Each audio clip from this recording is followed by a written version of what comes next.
The ambulance sirens had become a familiar sound at the Whitmore estate. For the seventh time in 3 months, 8-year-old Ethan Whitmore was being rushed to the hospital, gasping for air, his small body racked with seizures that no doctor could explain. His father, Jonathan Whitmore, sat in the back of the ambulance holding his son's hand, watching the paramedics work with the practiced efficiency of people who had done this exact routine too many times before. Jonathan was one of the most powerful men in pharmaceutical development. His company had created medications that saved millions of lives. He had access to the best medical minds in the world. And yet, his own son was dying and no one could tell him why. Before we continue with this story, don't forget to subscribe to the channel and like the video. And please, comment below and tell us where you're watching from. We love hearing from you. It had started 6 months ago, so gradually that at first they thought Ethan just had a bad cold. He was tired all the time. His energy, which used to be boundless, disappeared.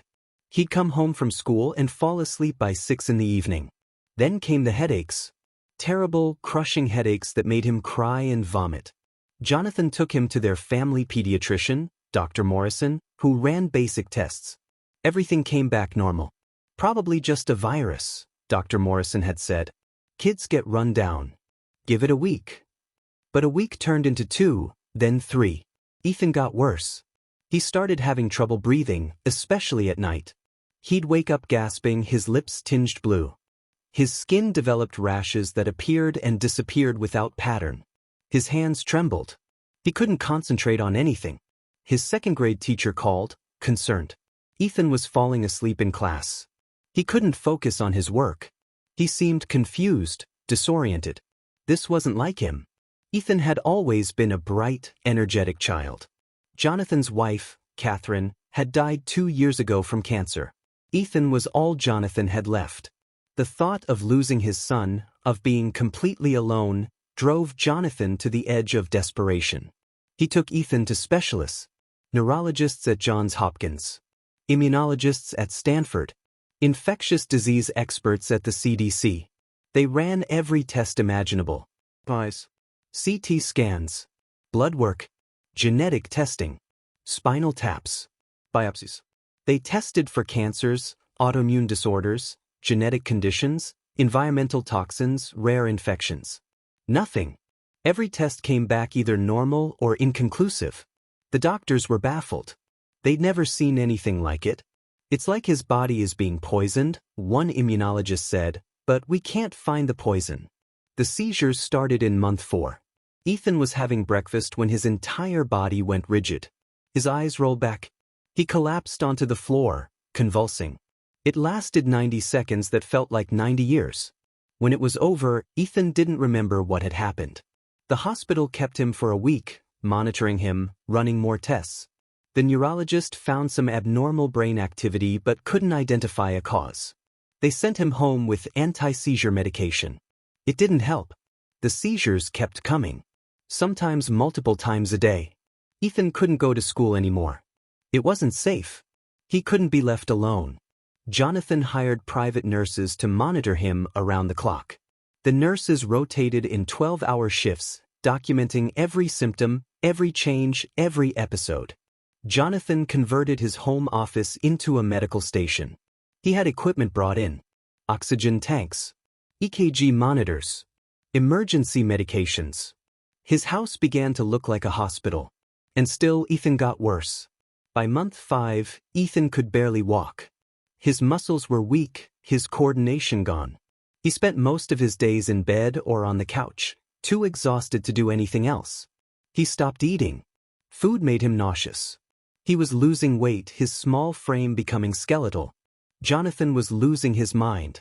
He lay awake at night listening to the monitors in Ethan's room, terrified that each breath might be his son's last. He threw money at the problem. He flew in specialists from Europe and Asia. He funded research into rare diseases. He offered million-dollar grants to anyone who could diagnose his son. Medical journals published articles about the case. The mystery illness of patient EW. Doctors around the world offered theories, but none of them led anywhere. Some suggested it was psychosomatic, that Ethan's illness was psychological, a response to losing his mother. Jonathan fired those doctors immediately. He knew his son. This wasn't in Ethan's head. This was real. Others suggested environmental factors. Perhaps something in the house, in the water, in the air. Jonathan had the entire estate tested. Air quality specialists examined every room. Water samples were sent to laboratories. Paint, carpets, furniture, everything was analyzed. Nothing unusual was found. The estate itself was relatively new. Jonathan had built it 5 years ago, after his company's breakthrough drug made him a billionaire. It was a modern architectural marvel, all glass and steel, with every luxury imaginable. Smart home systems controlled everything. The air was filtered through medical-grade purification systems. The water was triple filtered. Every material used in construction had been carefully selected for safety. If anything, the house was probably the cleanest, safest environment possible. So what was making Ethan sick? As Ethan's condition deteriorated, Jonathan's life narrowed to a single focus: saving his son. He stopped going to his company offices. He conducted all business from home, between rushing Ethan to the hospital and consulting with doctors. His employees worried about him. His board of directors urged him to take a leave of absence, to let someone else run the company. But Jonathan couldn't let go. Work was the only thing that kept him from falling apart completely. The staff at the Whitmore estate walked on eggshells. The household had always been quiet after Catherine died, but now it was like living in a tomb. The only sounds were medical equipment beeping, nurses speaking in hushed tones, and occasionally Ethan's labored breathing or cries of pain. There was a cook, Maria, who had been with the family for years. She tried to make foods that might tempt Ethan to eat, but most meals went untouched. There was Thomas, the estate manager, who handled everything from maintenance to staff coordination. He'd worked for Jonathan since the house was built and took pride in keeping everything running smoothly. There were the rotating nurses, professionals who did their jobs competently but emotionally detached. They'd seen sick children before. This was just another case. And then there was Grace Martinez. Grace had been hired 4 months ago, after Ethan got too sick for school. Jonathan needed someone to be with Ethan during the day, between nurse shifts. Not a medical professional, exactly, but someone responsible who could watch him, keep him comfortable, and call for help if needed. The employment agency had sent several candidates. Most of them Jonathan rejected immediately. They were too clinical, too detached. He needed someone who would actually care about Ethan, not just monitor him like a science experiment. Grace was different. She was 28, with warm brown eyes and a gentle manner that immediately put people at ease. She had experience working with sick children. She'd been a pediatric care assistant at a hospital before moving to private care. But more than her resume, there was something about her presence that was calming. When she met Ethan for the first time, she didn't talk to him like he was a sick child or a tragedy. She sat down beside his bed and said, "Hi, I'm Grace. I hear you like dinosaurs. What's your favorite?" Ethan, who barely spoke to anyone anymore, whispered, "Velociraptor." Grace smiled. "Good choice. Smart and fast. Did you know they were actually pretty small? Only about the size of a turkey. Movies make them look huge." Ethan's eyes showed a flicker of interest. "Really? Really? Most of what we think we know about dinosaurs is wrong. That's what makes them so cool. There's still so much to discover." It was the longest conversation Ethan had had in weeks. Jonathan hired Grace on the spot. Grace started the next day. Her job was simple: be with Ethan. Read to him. Talk to him. Keep him company. Make sure he was comfortable. Call the nurse or Jonathan if anything seemed wrong. At first, Ethan was withdrawn even with Grace. But she was patient. She didn't push. She brought books about dinosaurs and read to him. She brought puzzles they could work on together. She told him stories about growing up on her family's small farm, about the animals she'd cared for, about her little brother who was around Ethan's age. Slowly, Ethan began to open up to her. He'd smile occasionally. He'd ask questions. He'd show her drawings he'd made. Grace treated him like a regular kid, not a medical case. She didn't talk about his illness unless he brought it up. She focused on the things he enjoyed, the things that made him feel normal. Jonathan noticed the change. Ethan seemed slightly happier when Grace was around. It didn't make him physically better, but it gave him something doctors couldn't provide: moments of joy in the middle of suffering. Grace worked 5 days a week, 8 hours a day. She arrived at 9 in the morning and left at 5 in the evening. She was professional, reliable, and genuinely seemed to care about Ethan. The environmental inspections found it. Grace carefully put the pillow filling back and zipped up the cover. She needed to tell Jonathan immediately. But she also needed to be careful. She was just the nanny. If she was wrong, if she was somehow misinterpreting what she'd found, she'd look foolish. Or worse, she might be fired for overstepping. But if she was right, every moment Ethan spent in that room was poisoning him further. But Grace was also observant. And the more time she spent in the Whitmore house, the more something bothered her. She couldn't put her finger on it at first. Just a nagging sense that something was off. Ethan's symptoms seemed to follow patterns. He was always worse in the morning and at night. During the middle of the day, especially if they sat outside on the terrace, he seemed slightly better. More alert, less fatigued. Grace mentioned this to the nurses, but they dismissed it. Sick kids have good hours and bad hours, one nurse said. It doesn't mean anything. But Grace thought it might mean something. She started paying attention to other details. Ethan's rashes seemed to flare up after he'd been in his bedroom for a while. His breathing problems were always worse at night, when he was sleeping in his bed. During the day, when he was on the couch in the living room or outside, his breathing improved. Grace didn't have medical training beyond basic care, but she'd worked with sick children long enough to trust her instincts.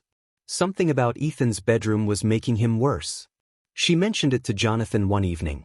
"Mr. Whitmore, I've noticed that Ethan seems to struggle more when he's in his bedroom. Have you noticed that?" Jonathan, exhausted from another day of fruitless medical consultations, barely looked up. "His bedroom? No, I haven't noticed that. Why?" "I'm not sure.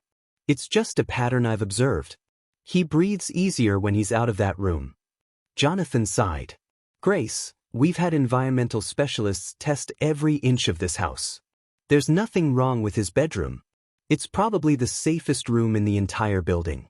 Grace nodded. "I'm sure you're right. I just thought I'd mention it." But she couldn't let it go. The pattern was too consistent.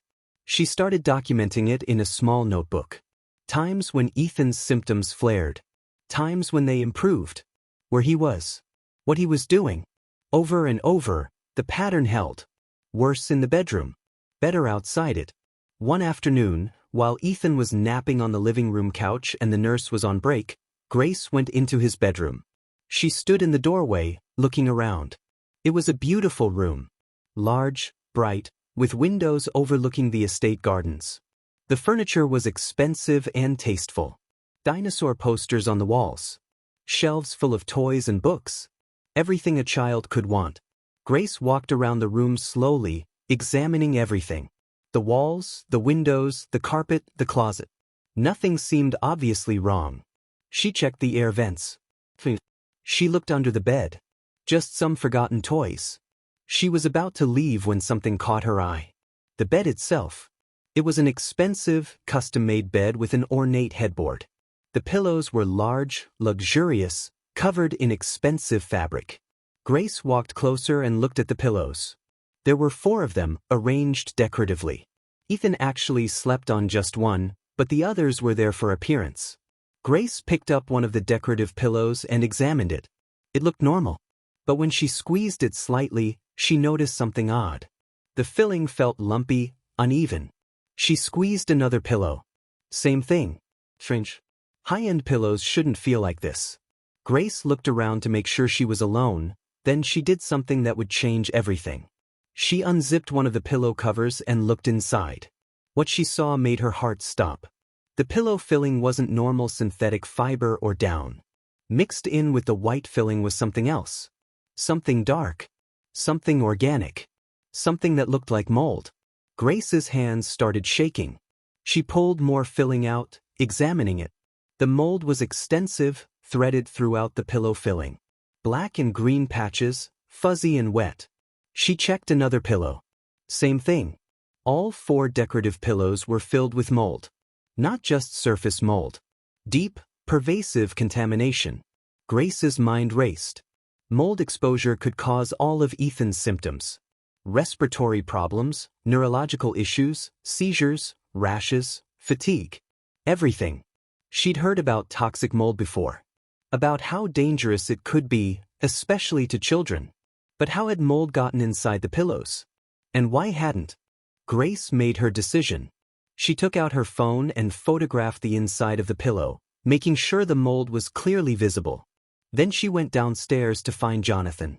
He was in his study, on a video call with yet another specialist. Grace waited until he finished, then knocked on the door. "Mr. Whitmore, I need to talk to you. It's about Ethan." Jonathan looked annoyed.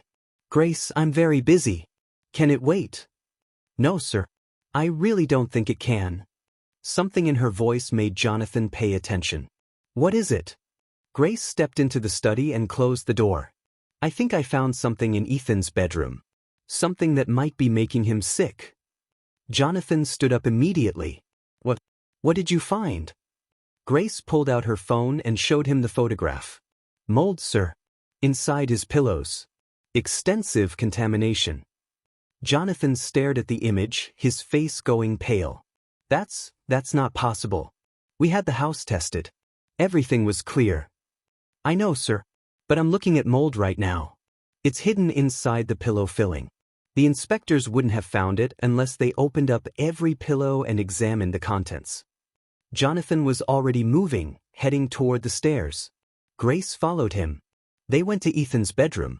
Ethan was still asleep downstairs, thankfully. Jonathan grabbed one of the pillows and unzipped it. He pulled out the filling and saw exactly what Grace had seen. Mold. Disgusting, toxic mold. "Oh my God," Jonathan whispered. "Oh my God. This has been here the whole time?" He checked the other pillows. All contaminated. He looked at Grace, his eyes wild. "How did you find this? Why did you even think to look?" Grace explained her observations. The pattern of symptoms. Ethan being worse in his bedroom. Better outside it. How she'd noticed the pillows felt wrong and decided to investigate. Jonathan sank onto the edge of the bed, the contaminated pillow filling in his hands. 6 months, he said, his voice breaking. 6 months of hospitals and tests and specialists. And it was right here. In his bed. Poisoning him every night. Grace knelt beside him. "Mr. Whitmore, the important thing is we found it. Now we can fix it." Jonathan looked at her, tears streaming down his face. "You saved his life. Do you understand that? You saved my son's life." Grace felt her own eyes fill with tears. "Let's make sure of that. We need to get Ethan out of this room immediately. And we need to call a mold remediation specialist." Jonathan stood up, suddenly focused. "Thomas," he called out. The estate manager appeared within seconds. "Yes, sir? Get every pillow, every piece of fabric, every item out of this bedroom right now. I want it all tested for mold. And I want a remediation specialist here within the hour. I don't care what it costs. Get it done." Thomas, seeing the urgency and the mold in Jonathan's hands, didn't ask questions. "Right away, sir." Jonathan turned to Grace. "Can you stay late tonight? I need to get Ethan to the hospital, have him checked by a toxicology specialist. I want someone he trusts with him." Grace nodded. "Of course. I'll stay as long as you need me."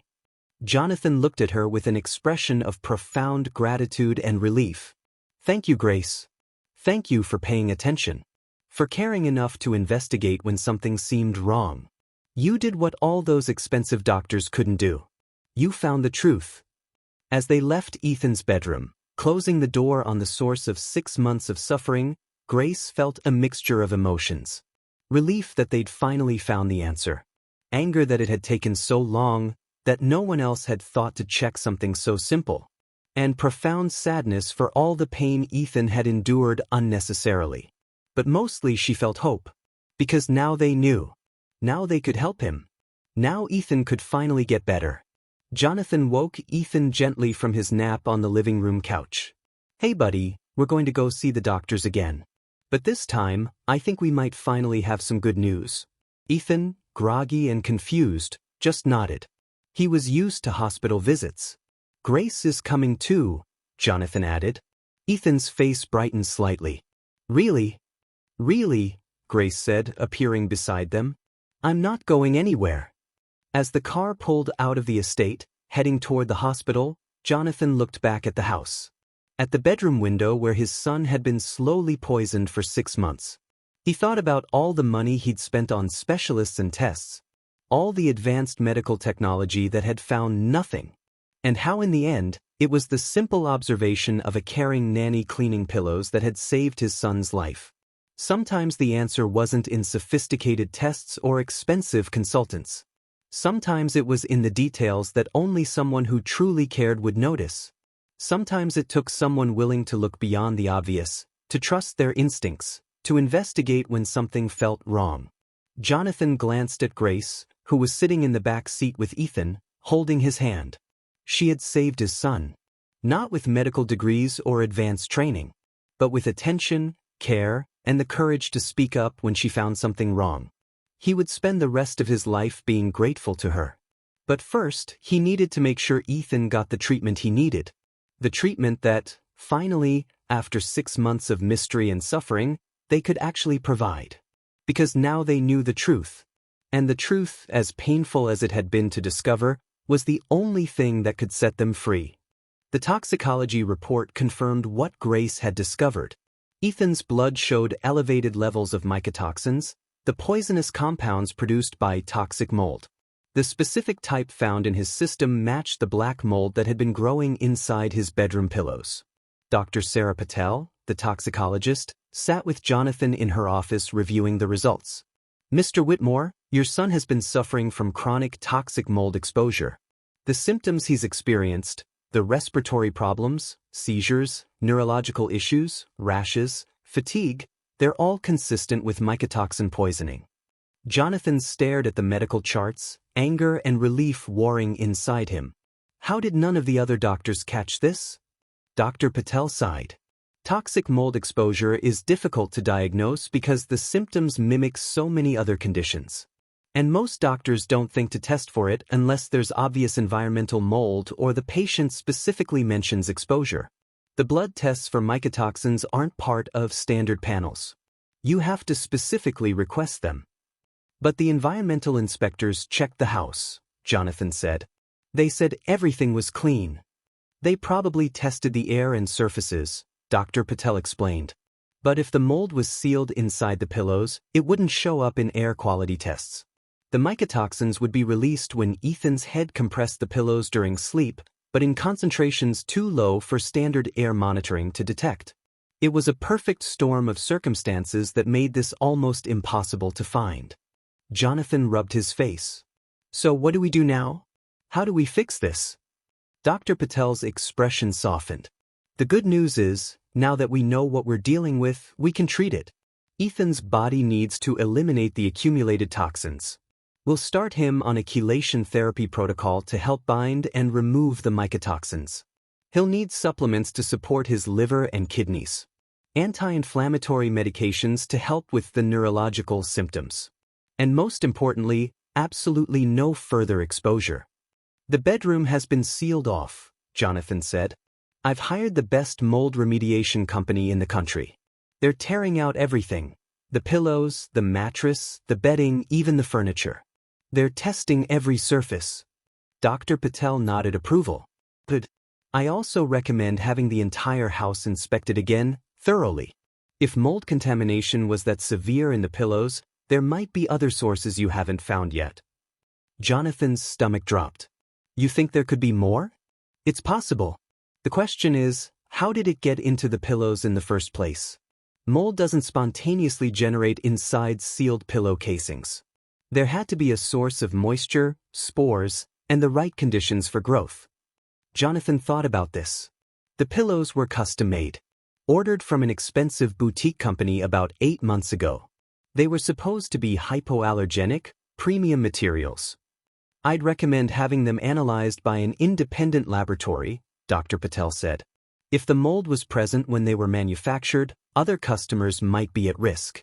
But if the contamination happened in your home after delivery, we need to figure out how and where. Jonathan nodded, making mental notes. What about Ethan's prognosis? Will he fully recover? Dr. Patel chose her words carefully. Children are remarkably resilient. With proper treatment and no further exposure, most of his symptoms should improve significantly. The seizures should stop once the mycotoxins are cleared from his system. His respiratory function should return to normal. The fatigue and neurological symptoms will take longer, but should gradually resolve. But Jonathan heard the hesitation in her voice. But he's been exposed for 6 months. That's a long time. There may be some lasting effects. We'll need to monitor his development carefully. Some children who've had prolonged mycotoxin exposure have learning difficulties or attention issues afterward. It's too early to know for certain, but we need to be prepared for all possibilities. Jonathan felt the weight of those words. His son might have permanent damage. Because of contaminated pillows. Because no one had thought to look in the right place. Because expensive doctors and sophisticated tests had all missed something so simple. When can he come home? Jonathan asked. I'd like to keep him here for a few more days to start the detox protocol and make sure he's stable, Dr. Patel said. But after that, he can go home, provided his environment is completely safe. Jonathan stood up and shook her hand. Thank you, Dr. Patel. For taking this seriously. For knowing how to treat it. Thank your nanny, Dr. Patel said.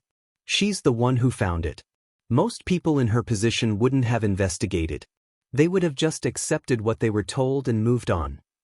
Jonathan left the office and went to Ethan's hospital room. Grace was there, reading to Ethan from a dinosaur book. Ethan looked small and pale in the hospital bed, but he was smiling at something Grace had just read. And that's why paleontologists think T-Rex couldn't actually run fast, Grace was saying. Its legs were too heavy. It was more of a fast walk. Ethan laughed weakly. A fast walk? That's not scary. Tell that to the Triceratops it was chasing, Grace said with a grin. Jonathan stood in the doorway, watching them. Grace had only been working for him for 4 months, but she'd done more for his son than anyone else in his life. She'd seen him. Really seen him. Not as a medical mystery or a tragic case, but as a person. A child who needed care and attention and someone who would notice when something was wrong. Dad! Ethan noticed him and reached out. Jonathan came to the bedside and took his son's hand. Hey buddy. I just talked to Dr. Patel. She says you're going to get better. Ethan's eyes lit up. Really? For real this time? For real this time, Jonathan confirmed. We finally know what's been making you sick. And now that we know, we can fix it. Ethan looked between his father and Grace. Grace found it, didn't she? That's what the nurses keep saying. Jonathan nodded. Yes, Grace found it. She saved your life, Ethan. Ethan reached for Grace's hand with his free hand. Thank you, Grace. Grace's eyes filled with tears. You don't have to thank me, sweetheart. I'm just glad we figured it out. I want to give you something, Ethan said. He gestured to the small bag of belongings on the bedside table. In there. The blue journal. Grace found the journal, a small blue notebook with a T-Rex on the cover. Ethan had been writing and drawing in it during his good moments. Open it, Ethan said. Grace opened the journal. Inside were pages of drawings. Dinosaurs mostly, but also drawings of Grace. Grace reading to him. Grace and Ethan working on puzzles. Grace sitting beside his bed. Beneath each drawing, in careful child handwriting, were captions. Grace is nice. Grace makes me laugh. Grace listens to me. I like Grace.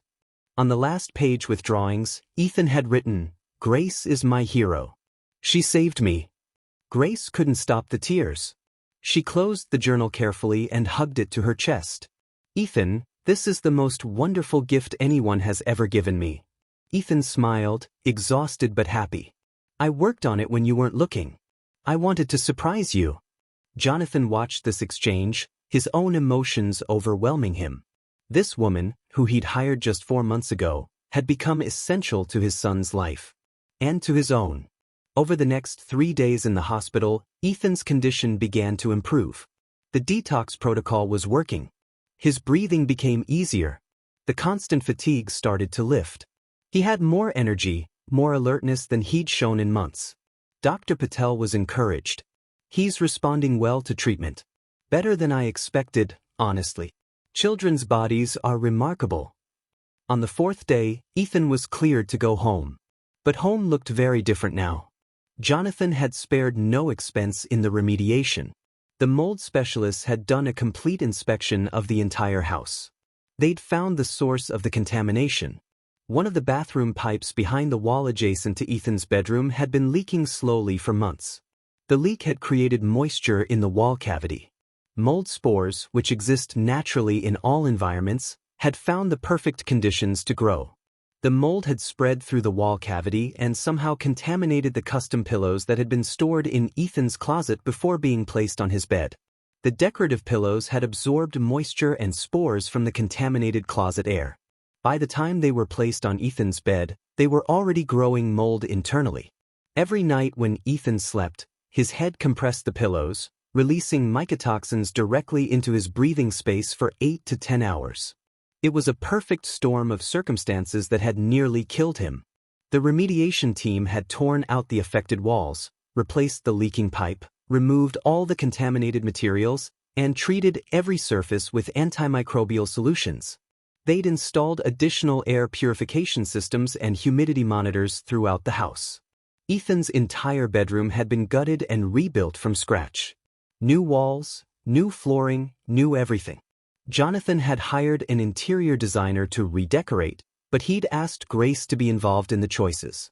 "You know what Ethan likes," Jonathan said. "Help make it a space where he'll feel comfortable." Together, they created a room that was both safe and welcoming. Dinosaur murals painted by a professional artist. New furniture that Ethan had picked from a catalog. Bookshelves stocked with his favorite books. Everything carefully selected to be non-toxic, easy to clean, and mold-resistant. When they brought Ethan home, he hesitated at the front door. "It's safe?" he asked nervously. Jonathan knelt down. "I promise you, buddy. It's completely safe. We made sure of it. And we're going to keep checking regularly. Nothing like this will ever happen again." Ethan nodded, but Grace could see the fear in his eyes. He'd been poisoned in his own home for 6 months. That kind of trauma didn't disappear overnight. "Want to see your new room?" Grace asked gently. "We worked really hard on it." Ethan took Grace's hand and let her lead him upstairs. When they opened the door to his bedroom, his face transformed. The walls were painted with an incredible prehistoric landscape. Dinosaurs of all kinds roamed through forests and plains. A volcano erupted in the distance. The attention to detail was stunning. "Whoa," Ethan breathed. He walked into the room slowly, looking around in wonder. This is amazing." Grace smiled. "Look at the ceiling." Ethan looked up. The ceiling had been painted to look like a night sky, with constellations marked in glow-in-the-dark paint. "It's so you can look at stars and dinosaurs at the same time," Grace explained. Ethan turned to his father and Grace with tears in his eyes. "This is the best room ever." Jonathan hugged his son. "You deserve it, buddy. After everything you've been through." Over the following weeks, Ethan's health continued to improve dramatically. The seizures stopped completely. His breathing normalized. The rashes faded. His energy returned gradually, and with it his personality. The quiet, suffering child began to disappear, replaced by the vibrant boy he'd been before the illness. He still had doctor's appointments regularly to monitor his recovery, but each visit brought good news. His mycotoxin levels were dropping. His organ function was improving. His neurological symptoms were resolving. Dr. Patel was amazed. "I've never seen a recovery this complete this quickly," she told Jonathan. Ethan's young age and overall health before the exposure worked in his favor. "He's going to be okay." Jonathan felt like he could finally breathe again. For 6 months, he'd lived in constant fear of losing his son. Now, watching Ethan run around the garden chasing butterflies, laughing and playing, it felt like a miracle. But Jonathan knew it wasn't a miracle. It was Grace. Grace's attention to detail. Her refusal to accept that something couldn't be explained. her willingness to investigate when others had given up. Grace continued working for the Whitmore family, but her role had expanded. She wasn't just Ethan's nanny anymore. She was a trusted member of the household, someone whose observations and opinions Jonathan valued. One evening, about 2 months after the diagnosis, Jonathan called Grace into his study. "Sit down, please. I want to talk to you about something." Grace sat, slightly nervous. Despite everything, she was still an employee, and formal meetings with the boss were always nerve-wracking. Jonathan opened a folder on his desk. "I've been doing some research into toxic mold cases. Do you know how common this problem is?" Grace shook her head. "Extremely common," Jonathan said. "Millions of people are exposed to toxic mold in their homes every year. Many of them develop serious health problems. And like with Ethan, doctors often don't catch it because they're not specifically testing for mycotoxin exposure." He pulled out some statistics and articles.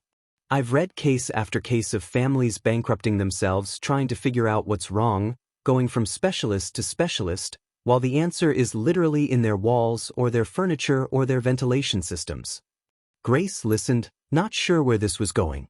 "I want to do something about it," Jonathan said. "I have resources. I have connections in the medical field through my company. I want to start a foundation focused on raising awareness about toxic mold, funding research into diagnosis and treatment, and helping families who are going through what we went through." Grace's eyes widened. That's wonderful, Mr. Whitmore. I want you to be involved," Jonathan said. "Not just as an advisor, though I definitely want your input. I want to offer you a position as the Family Advocate Coordinator for the Foundation.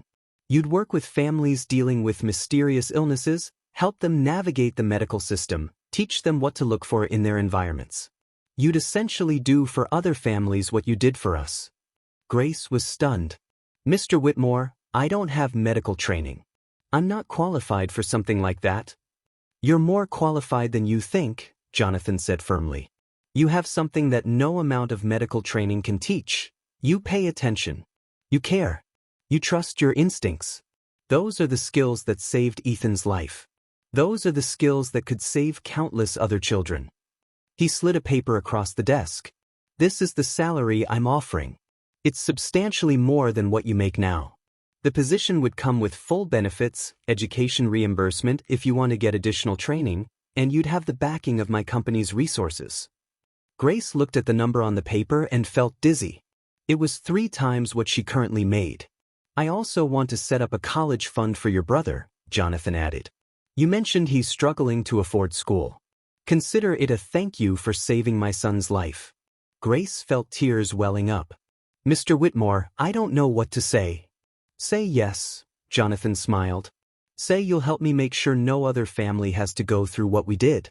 Say you'll use your gifts to help people who need someone to notice them, to advocate for them, to refuse to give up until answers are found." Grace wiped her eyes. Yes, I'll do it." Jonathan stood and shook her hand. "Thank you, Grace. You've already changed our lives. Now you're going to change many more." The foundation launched 3 months later. The Whitmore Martinez Foundation for Environmental Health Awareness. Grace had insisted her name be included, despite her protests. "You're the heart of this," Jonathan had said. "Your name belongs there." The foundation's mission was clear: identify, educate, and advocate. Identify potential environmental health hazards. Educate families and doctors about toxic mold and other environmental illnesses. Advocate for patients who weren't being heard by the medical system. Grace threw herself into the work. She developed educational materials. She created checklists for families to assess their homes. She worked with doctors to develop better screening protocols for environmental toxin exposure. She spoke at medical conferences, telling Ethan's story and teaching healthcare providers what to look for.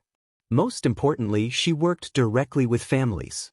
When a desperate parent called the foundation hotline describing symptoms that doctors couldn't explain, Grace listened.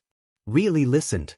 She asked questions about their homes, their routines, anything that might provide clues. She helped them navigate insurance companies and medical systems. She connected them with environmental inspectors and medical specialists who understood these issues. And she saved lives.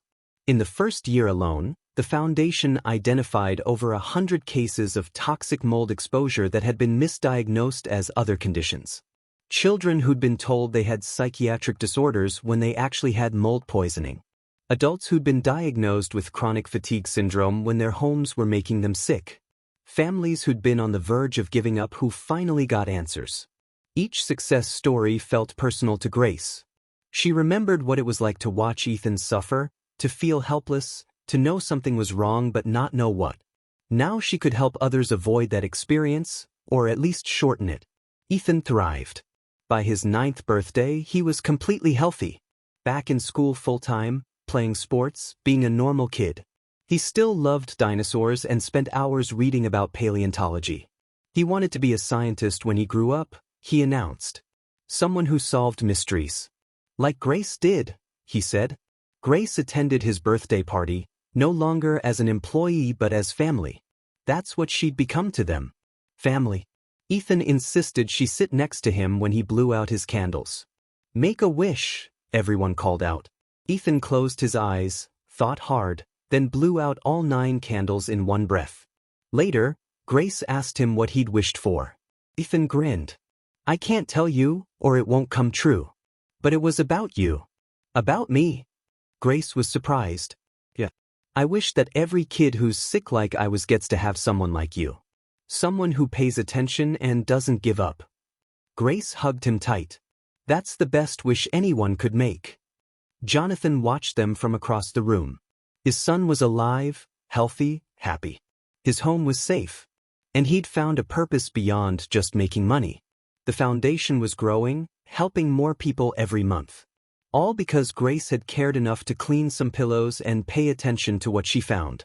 He thought about how close he'd come to losing everything. How if Grace had been just a little less observant, a little less willing to investigate, a little less brave about speaking up, Ethan would probably be dead. How many other children were out there right now, suffering from something environmental that no one had identified? How many families were desperate for answers that seemed impossible to find? Jonathan was determined that the foundation would reach as many of them as possible. He'd already donated $10 million to the cause and planned to give much more. Money had always been something abstract to Jonathan, a way of keeping score in business. But now he understood what wealth was really for. It was for this. For making a real difference in people's lives. For turning tragedy into purpose. For making sure that Ethan's suffering hadn't been meaningless. 6 months after the foundation launched, Jonathan and Grace were invited to speak at a major medical conference about environmental illness. They stood on stage together, an unlikely pair. The billionaire pharmaceutical executive and the young woman who'd been a nanny. The medical establishment is incredibly sophisticated, Jonathan told the audience of doctors and researchers. We have technology that can see inside the human body at the cellular level. We can sequence genomes. We can cure diseases that were death sentences a generation ago. But sometimes, the answer to a medical mystery isn't in a lab or a hospital. It's in the patient's environment. It's in the places where they live and sleep and work. He gestured to Grace. My son's life was saved not by expensive specialists or advanced testing, but by someone who paid attention to patterns, trusted her instincts, and had the courage to investigate when something seemed wrong. That's a lesson every medical professional should remember. Listen to the people who spend the most time with the patient. Take environmental factors seriously. And don't give up just because standard tests come back negative. Grace took the microphone, nervous but determined. I'm not a doctor or a scientist. I'm just someone who cared about a sick child and wanted to help him. But I learned something important through this experience. Everyone has the ability to make observations, to notice patterns, to ask questions. You don't need a medical degree to realize that someone gets worse in certain places or better in others. You just need to pay attention. She shared practical advice about what families should look for, what questions to ask, how to advocate for themselves when doctors weren't finding answers. The audience listened intently. After the presentation, they were mobbed with questions. Doctors wanted to know more about the screening protocols the foundation had developed. Families in the audience wanted help with their own mysterious illnesses. Researchers wanted to collaborate on studies. The work was making a real impact. That evening, back at the hotel, Jonathan and Grace had dinner together. They'd become close friends over the months of working together on the foundation. "Do you ever think about that day?" Jonathan asked. "The day you found the mold?" Grace nodded. "All the time. I think about how easily I could have dismissed my instincts. How close I came to not investigating because I thought I was probably wrong, or I'd look foolish, or I was overstepping my role." "What made you investigate anyway?" Jonathan asked. Grace thought about it. "Ethan, I guess. I cared about him. And when you really care about someone, you can't ignore the feeling that something's wrong. You have to act, even if you're scared of being wrong." Jonathan smiled. "That's what makes you so good at this work. You care. You really care." Grace looked at him seriously. "So do you? You could have just been grateful Ethan was better and moved on with your life. But you're using your resources to help other people. That matters, Mr. Whitmore." "Jonathan," he corrected gently. "I think after all this, you can call me Jonathan." Grace smiled. "Okay, Jonathan." They talked late into the night about the foundation's future plans. They wanted to create mobile testing units that could go into underserved communities and screen homes for environmental hazards. They wanted to train more advocates like Grace. They wanted to lobby for better building codes and regulations around indoor air quality. It was ambitious, but they'd already proven that they could make a difference. And they weren't going to stop. 2 years after Ethan's diagnosis, the foundation had helped over 500 families identify environmental causes of mysterious illnesses. They'd funded research that led to better, faster testing for mycotoxin exposure. They'd trained 24 advocates who worked with families across the country. And they'd raised awareness to the point that more doctors were considering environmental factors when faced with unexplained symptoms. Ethan, now 10, sometimes came to foundation events. He'd tell his story to help other kids understand they weren't alone.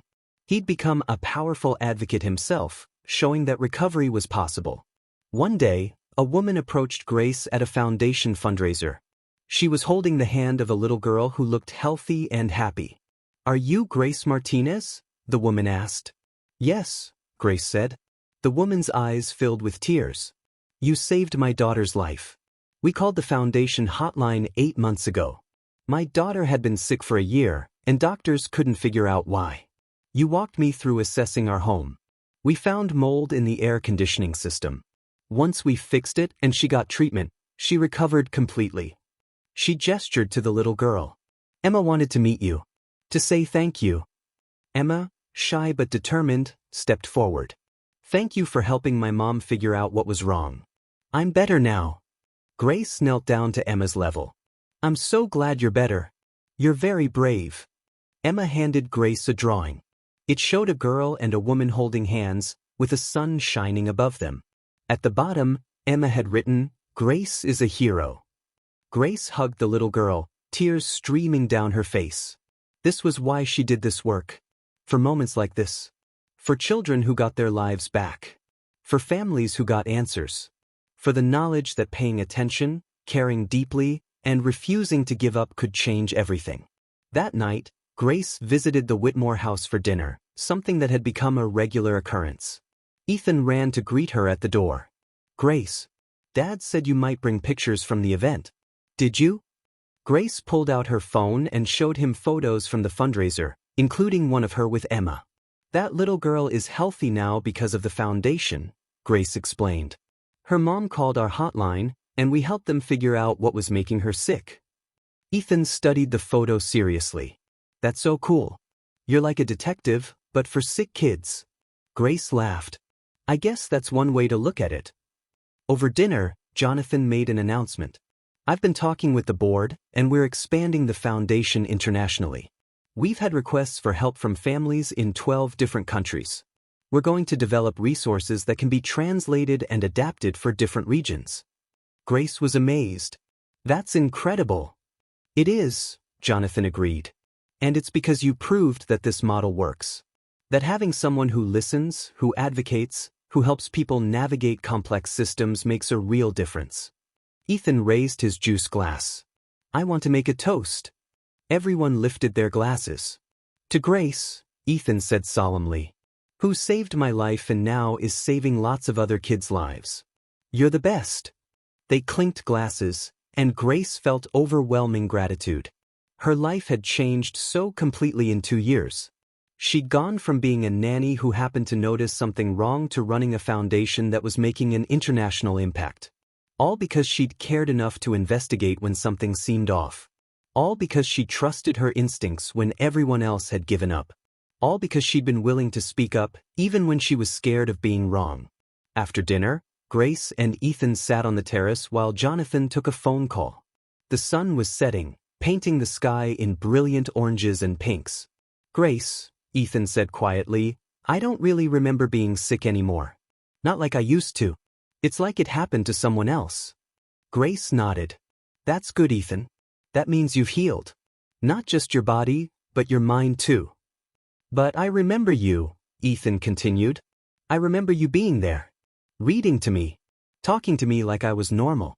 Making me laugh even when I felt terrible. I remember that you cared. He looked at her with those serious eyes that sometimes seemed too old for a 10-year-old. I'm gonna be a scientist when I grow up. And I'm gonna help sick kids like you do. I decided. Grace felt her throat tighten with emotion. I think you'll be amazing at that. Will you help me? Ethan asked. When I'm older and doing that stuff, will you still be around to help? Grace hugged him. I'm not going anywhere, kiddo. I'll be here as long as you want me. Jonathan appeared in the doorway, his phone call finished. He watched Grace and Ethan sitting together, talking about the future.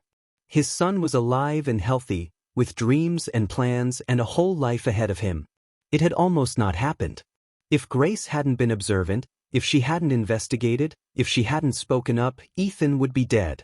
Jonathan would have lost his only child, his last connection to his late wife, his entire reason for living. Instead, Ethan was thriving. And Grace had become family. And together, they were helping countless others.